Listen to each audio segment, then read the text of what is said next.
uşağa görə əlavə bonusumuz verilir, analıq bonusu. Əvvəl 50 manat və 100 manat idi, baxmayaraq ki, sistemdə məbləğ başqa idi. İndi rəsmi olaraq məlumat budur, mən belə deyək.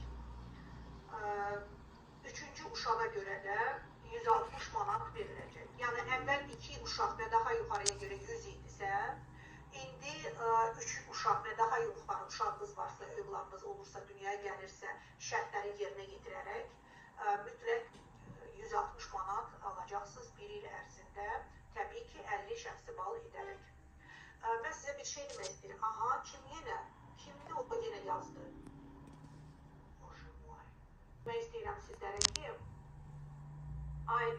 analıq bonusuna aid məktublarımız çox bərbad və sifətli olur. Mən onu qismən ananın belə vəziyyətdə olduğuna görə alıram. Yazır ki, misal üçün, mənə analıq bonusu düşür. Kimdir o yazanı yenə?